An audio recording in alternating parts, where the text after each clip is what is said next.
so what I want to do next is use this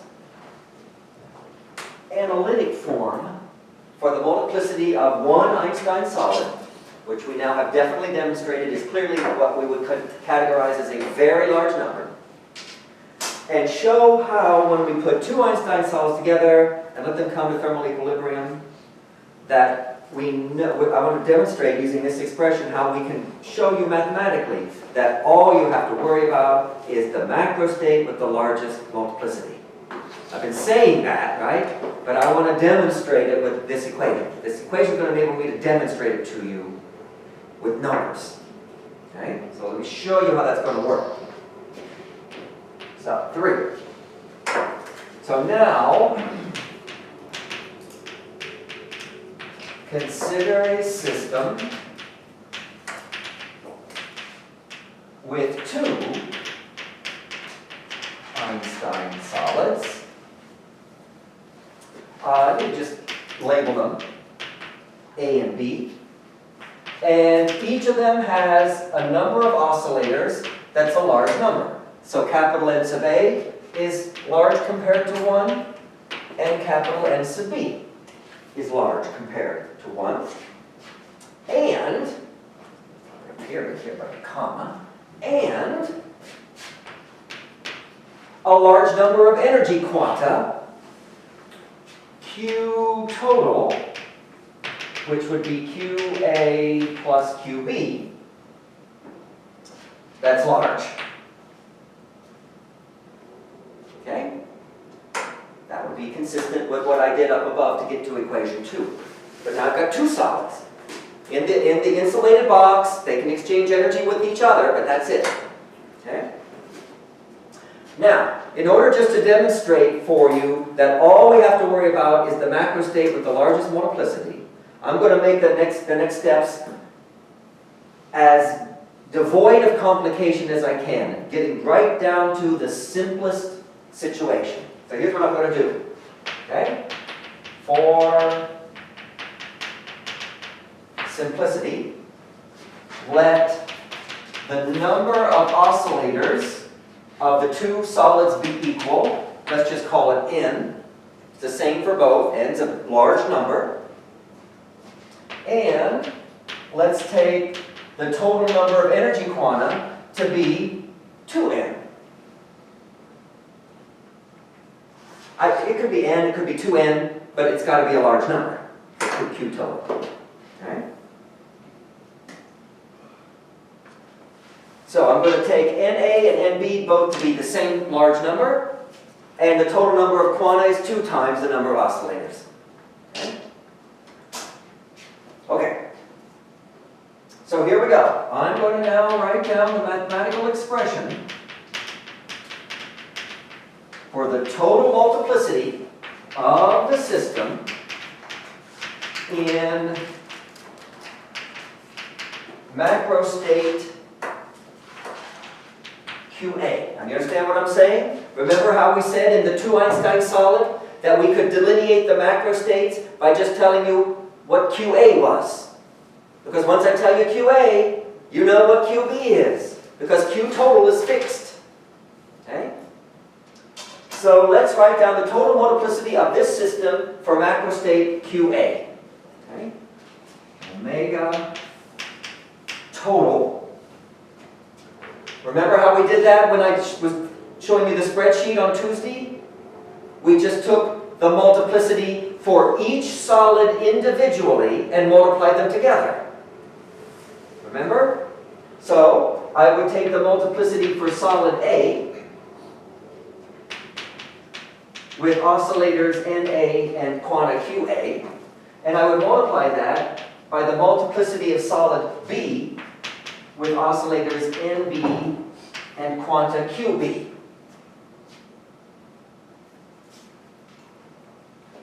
Okay? And now what I'm going to do is I'm going to use equation 2 for each solid. So let's think about what that's going to look like. Right? This remember, is my new result for the multiplicity of one solid in the limit of a large number of oscillators and quanta. Okay? I've got to use that expression twice. Here for oscillator A, and here for oscillator B, and then they're just multiplied together. So I'll do this simplification here in just a minute, but for now, just take equation 2. First write it, we'll write it where for every Q I'll put QA, the symbol, and where you see every N I'll put NA. And then I'll write it again where for the Q I'll put QB, and for the N I'll put NB, and they're multiplied together. Right? That's what I'm saying when I say use equation 2 for each solid. So it's going to look like this. The total multiplicity of this two-solid system is, I'll have a factor of, okay, now, I will do this. Everywhere where there's an NA or an NB, I'm just going to put N. Okay? Okay, so with that in mind, I'm going to have an N over 2 pi out front. Then I'm going to have a square root of, or 1 over the square root of, QA times QB times QA plus N times QB plus N. 1 over the square root of QA, QB times square root of, times QA plus N times QB plus N. That's all from just this. Applied to A and B and multiplied together. Okay? Alright? Now we'll have this part. We'll have this term for solid A. Let's write this inside here, by the way, look at it carefully. 1 plus N over Q. 1 plus N over Q. Right? We'll have that expression where I'll have a QA, and then I'll have also that expression where I'll have a QB, and they'll be multiplied together. So, 1 plus N over QA all to the QA times 1 plus N over QB all to the QB. Right? So what I get when I multiply these two multiplicity functions together. Okay. There you said Q totally equals 2n. Yes. I haven't used it yet in my expression, but we will. Okay? That's the total energy, the total number of quanta. It's equal to 2 times the number of oscillators. I'm just taking that so that basically we're all going to boil down to ultimately the only symbol for a large quantity is going to be N. Now, I also have this term, right, that I have to deal with. Note how I can write this one, by the way. 1 plus Q over N. And I'll have this where in one case I'll have a QA, and in the other case I'll have a QB. And they'll be multiplied together. So, 1 plus QA over N to the N times 1 plus QB over N to the N.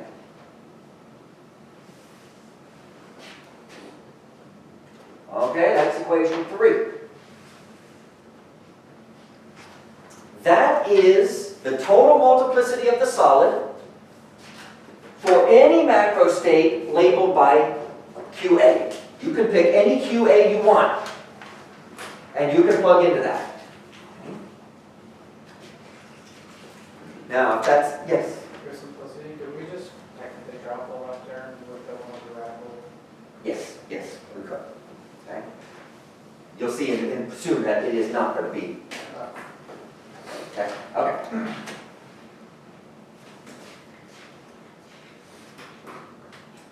All right. Now, that's for any macro state. Or you just tell me QA. I want to argue, have been arguing, that the most important macro state is the one for which this thing is the biggest. Okay? When will that happen? Okay? What about the macro state with the largest value of omega total occurs when? In other words, what should I take for QA? Because QA could be anything from 0 all the way up to all the energy, Q total, right? QA could be anything from 0 up to Q total. What value should I pick for QA to get the biggest possible value for omega total? What's your guess? Half of Q total, right? In other words, split the energy quanta evenly between the two solids because the solids have the same number of oscillators. Okay? Okay, so this occurs when QA equals QB equals Q total over 2.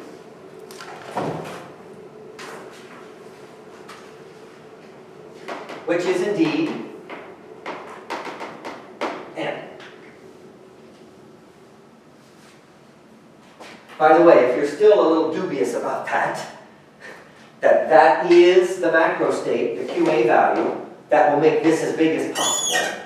Okay? You can, of course, convince yourself mathematically.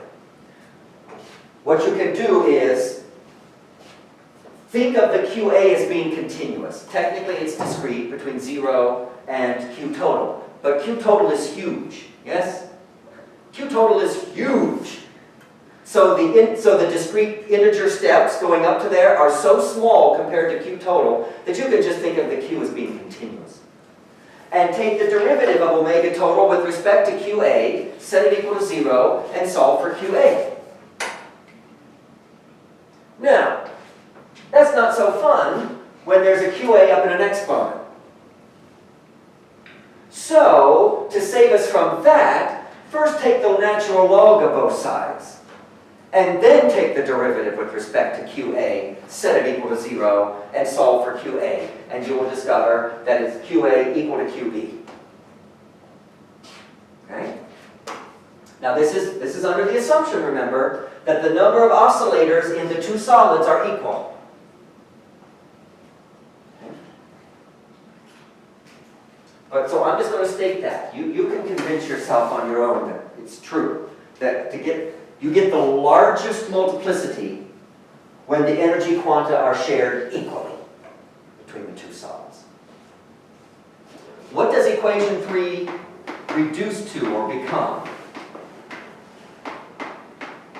When QA equals QB equals N. So we just go to this expression for omega total, and we're going to plug in QA equal to QB equal to N. Okay? I'm going to call this now omega max. It's the maximum multiplicity. Well, let's see. We'll have an N over 2 pi. Actually, we're going to see in a minute now. Actually, I don't want to drop these square roots. You're going to see in a minute why not. Okay? Okay, just put, for every Q you see there, make it an N. Okay? So that'll be an N squared, but it's inside a square root. So downstairs, there's going to be an N times, well, that'll be a 2N, and that'll be a 2N. So I have a 2N squared, but square root that, so 2N. All right, what about here? Well, if Q is N, that's just 1. 1 plus 1 is 2. That's 2 to the N. There. So with that, 2 to the N. So with the next one, 2 to the N. So with the last one, 2 to the N. Cancel one factor of N there. And you get 2 to the 4N over 4 pi N. That'll be equation 4. It might be helpful if I made a sketch of equation 3, the multiplicity, as a function of QA. the macro state, right? So let's sketch omega total versus QA. I'm just going to make a sketch of what it's going to look like. Okay? So this axis is the total multiplicity, and this axis are all of the possible values of QA. So QA is at the low end limited to 0, and at the high end, Q total. Right? Oscillator A can have none of the quanta at the low end, and at the high end it can have all of the quanta. Remember, Q total is 2n. And I contend, I'm just sketching so you have a sense of what this is going to look like. We know where the max occurs. The max occurs at the midpoint here, yes? At Q total over 2, which is n. And then it will peak at the value omega max. And I don't really care too much right now about all the details, except that it's got to just peak. So it's got to do something like this. Okay? It's got to look something like that. And I'm even going to shade the area under this curve. Because if I imagine stepping my way along the QA axis, as for each particular QA value, the height that you go up is the multiplicity for that QA value, but the multiplicity is the number of microstates for that QA value.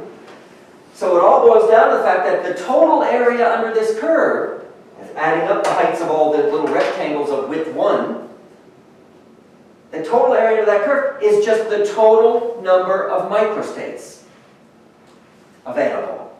Okay? So total area under the curve is equal to the total number of microstates for the combined system.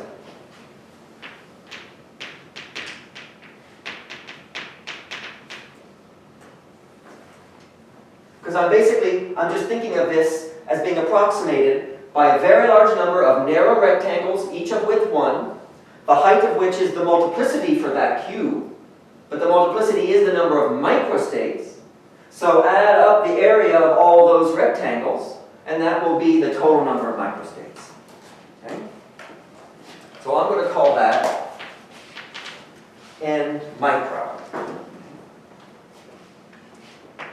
That's the area under that curve. That's just a geometrical interpretation of the area under that curve. But I also know this. The total number of microstates for the two solid system can be calculated from the multiplicity function. Just use the number of oscillators equal to the total number of oscillators for both solids, and the number of energy quanta equal to the total number. And I'm doing this for the case of 2n oscillators and 2n energy quanta. Okay? And now I'm going to use equation 2 for this. Okay? As a way to get the total number of microstates. So n micro is, now I'm going to use equation 2 again. This is a very useful equation.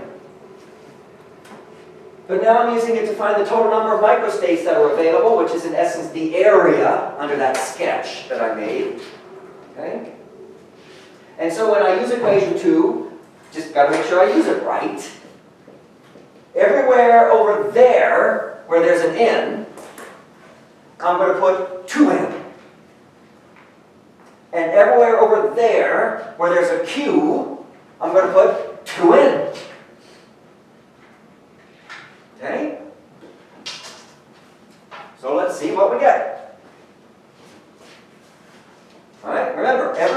just go to that. Everywhere where you see an N, replace it with 2N. Everywhere where you see a Q, replace it with 2N. Okay? So you're going to have a 2N there, and a 2N, and a 2N, and a 2N to begin with. Okay?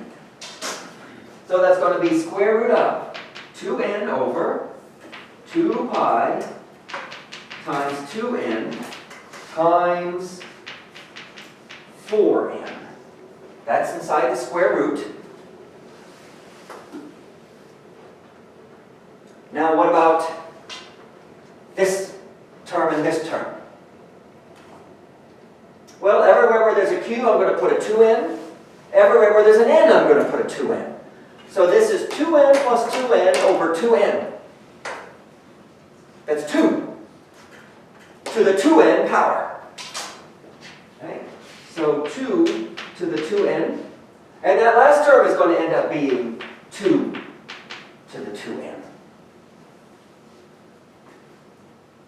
And now let's see, how does this simplify? There's a 2 going away there. There's an N going away there. It looks like I have 2 to the 4N over the square root of 8 pi N. I think that's right. That's equation 5.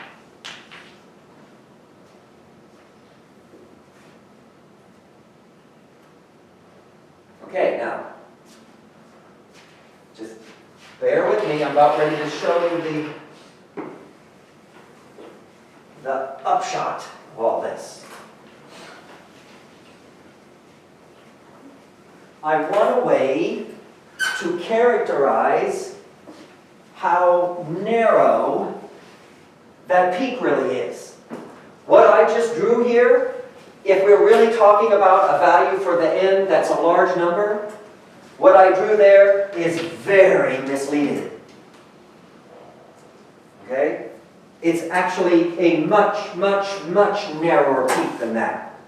And I want to that's all I'm trying to argue and show you here is how narrow this peak truly is. Okay? So to do that, I'm going to do the next thing. I'm going to model or approximate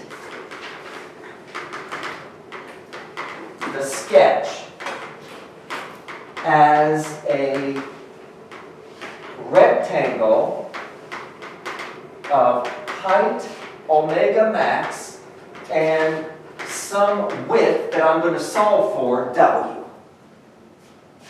So in other words,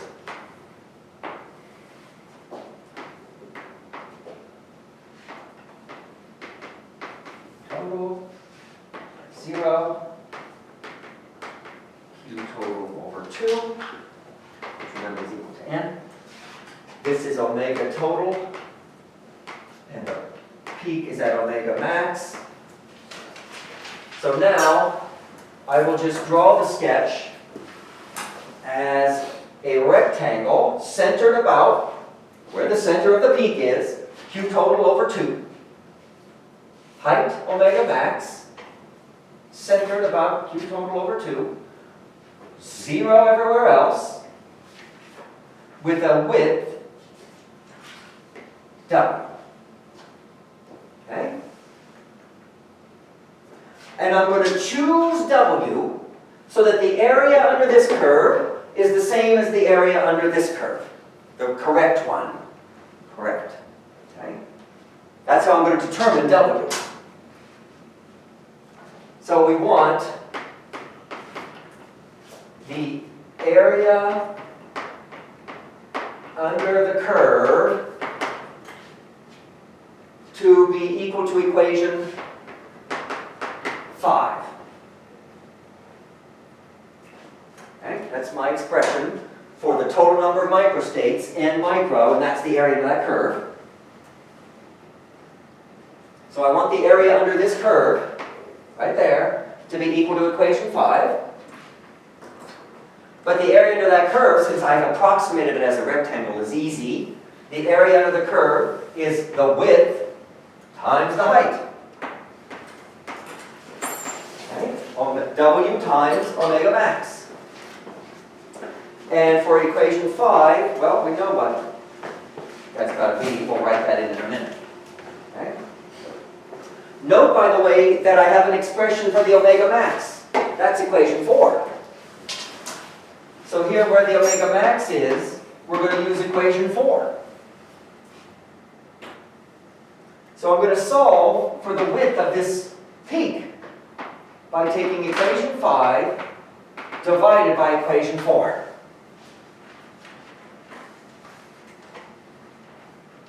Okay? So equation 5, 2 to the 4n over the square root of 8 pi n, there's equation 5, divided by equation 4, so just invert the equation 4, 4 pi n over 2 to the 4n. And that turns out to be square root of 2 pi n. Okay, that's the width of that.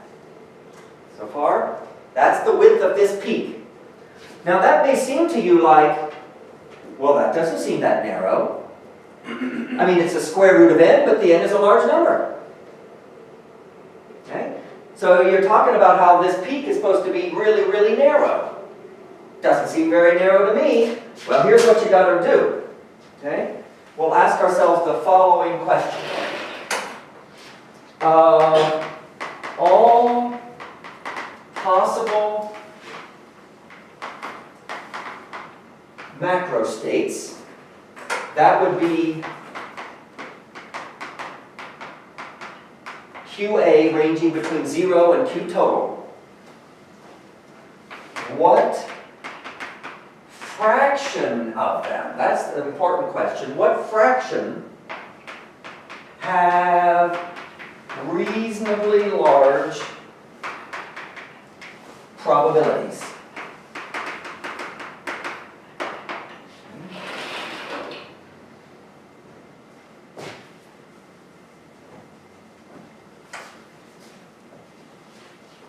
So, what I really want is the width of the peak, there, over the scale of the whole horizontal axis, which is from there to there. That's how I tell you how wide this thing is. I compare that to how much I have total along this axis to work with. Okay? So that's W over the total number of macrostates.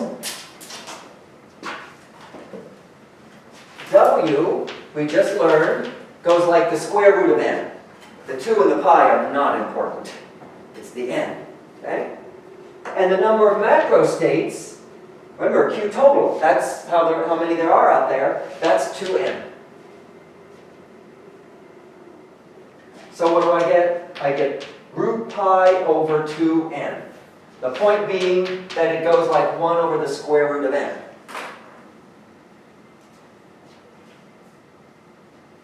So, if n is 10 to the 23, and that many oscillators, then the fraction of the macrostates that are going to be important is that, okay? That's this. So to pi over 2 times 10 to the 23 and take the square root, you get 4 times 10 to the negative 12. So now let me show you, give you a sense of how this really should be drawn, or that one. This is right here, almost exactly a meter. It's a little under. Let's just say for the sake of argument, I drew that to be a meter long. Okay? Then the width W would be 4 picometers. Okay? Which you cannot draw. Okay? It's less than the size of an atom. That's how narrow it would be. Okay? If the whole range of macrostates is a certain scale on the horizontal axis, then the width of this peak is so narrow as to be unimaginable. Okay? So, I'll show you some pictures in a minute. But there's a moral to this story. Okay? The chances of finding the system not in the macro state with largest multiplicity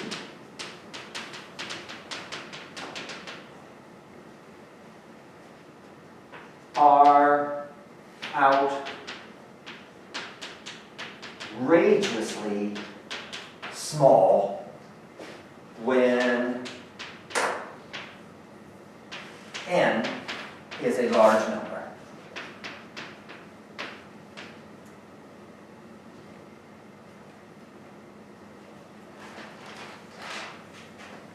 Okay? The chances of finding the system not in this state right here, right? The macro state with the largest multiplicity are outrageously small. And we really only therefore have to worry about that macro state. And all the other ones become, in a lot of situations, uninteresting because the system will never be seen in those, okay? Observed in those. Let me show you how that behavior does come out of equation 3. I want to show you how this narrowing of the peak appears or emerges as the number of oscillators gets larger from that equation 3. Because just looking at equation 3, you can't go through all these steps and come to this conclusion that I just did by just looking at equation 3. Okay? Yet I contend that this conclusion we're drawing is consistent with how equation 3 behaves. So I'll show you that. Okay?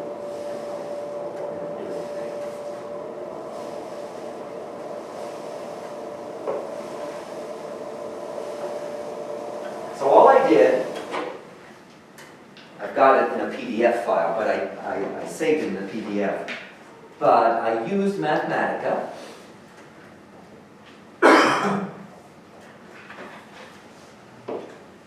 So let me show you what I did. I defined a function in Mathematica, capital Omega, a function of number of oscillators and the number of quanta QA.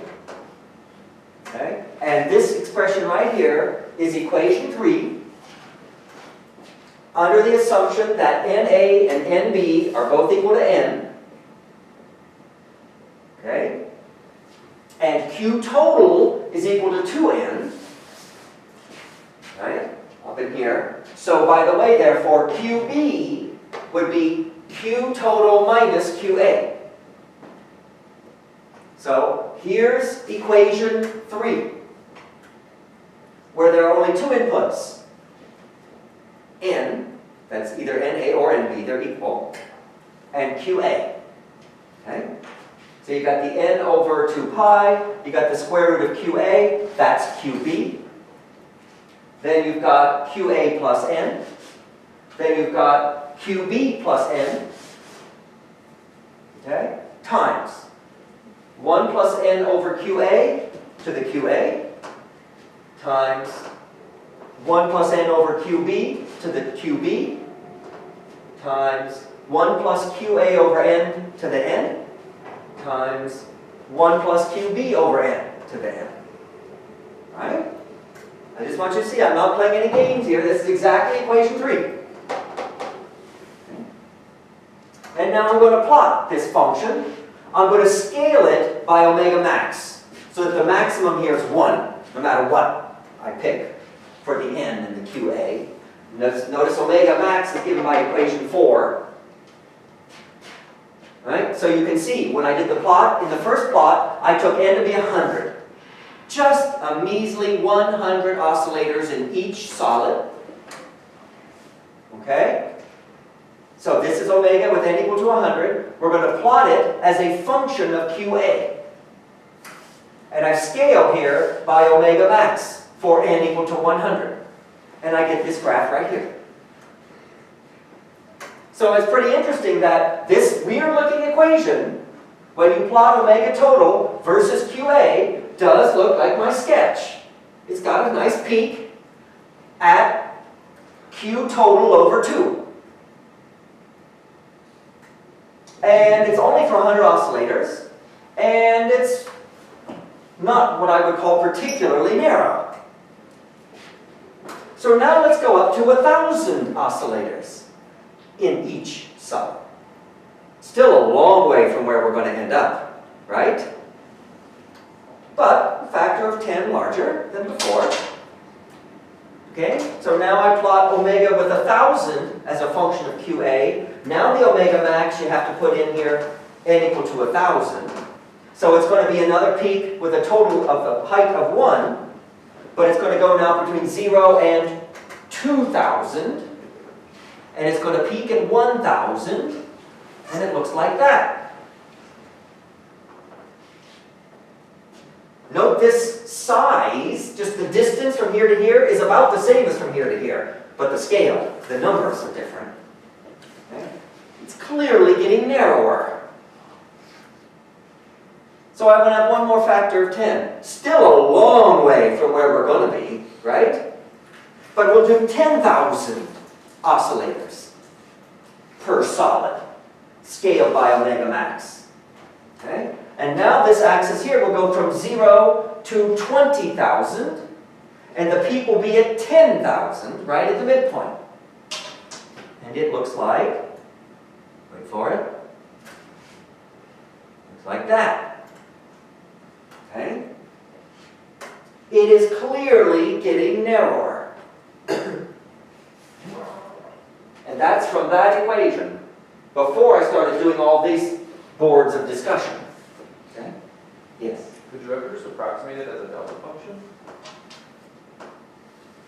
When I scaled it like that, pretty much yes, I think you could. Yep. The only time that's useful is when you're integrating, right? Delta functions tend to only be useful when it's inside an integrand, because then they make an integral easy. Okay? We're not going to have too many scenarios where we integrate the multiplicity. So that's, I'm guessing that's why you don't see that in StatMech books. But yes, you're right, it's acting like a delta function, isn't it? If you don't know what that is, don't worry. Okay? But it is a function that is basically a mathematical version of a spike. It has an infinitesimal width. Now I've scaled it, so it's not really going to come out quite right, because it's supposed to have an infinitesimal width and an infinite height and an area of 1. Right? Now I scaled this one, so if I didn't scale it, I think that might end up being okay. Okay? But the reason, as I say, I don't think you'll see that in StatMech books is the only time that delta functions are really very helpful is when they're inside an integral. But yeah, that's the basic behavior. You're getting a narrow spike. Okay? But that is really, really good news. That's why people could do statistical mechanics long before there were high-powered computers. Because it meant that out of all these huge number of macrostates, there's really only one or so that you got to worry about. Okay? One, and then maybe look at little fluctuations around that one. And we'll show you a little bit later in the semester how you mathematically deal with those fluctuations. Okay? But all that matters is that one macrostate. And it's really fortunate that that's how that works out, and it's all because of large numbers. Okay? So it's ironic how going in the limit of a huge number of particles, which you would think would make everything computationally completely untractable, makes it completely tractable. Now, that doesn't mean there aren't situations where you do want to run simulations on computers with a large number of particles, but that's generally when you're studying what's called the dynamics of the system. You want to know how is it changing with time. We don't do that in StatMech. We just ask, what is it doing on average? Okay? But that is a tractable problem. Okay? And that's pretty amazing. And one of the reasons is Stirling's approximation. Okay, so that's a good pausing point. Let me just tell you what's going to happen first on Tuesday. Let's study something else. We've studied two systems for which we could work out the multiplicity function. The multiplicity function really just boiled down at the end of the day to basic counting. We did the two-state paramagnet and the Einstein solid, where the counting ended up ultimately being basically the same. And the multiplicity function ended up being basically combinations with factorials. Okay? Well, let's do something rather different, where the counting looks quite different, but a system that's very important to us, the ideal gas. Now, the ideal gas is different than, say, a paramagnet, because in a paramagnet, you've just got this chain of dipoles, one after the other, and all you're worried about is whether the dipole is oriented up or down in this external magnetic field. And it's that simple situation that made the counting pretty easy. Well, ideal gas consists of atoms zipping around inside a container. So how do we even count the number of microstates? We'll have to think about how we do that. It's going to be a different kind of thinking. It's still ultimately going to be counting, but it's going to look rather different because the situation is different. But ideal gas is an important system, so we need to figure that out. So that's what we're going to do on Tuesday.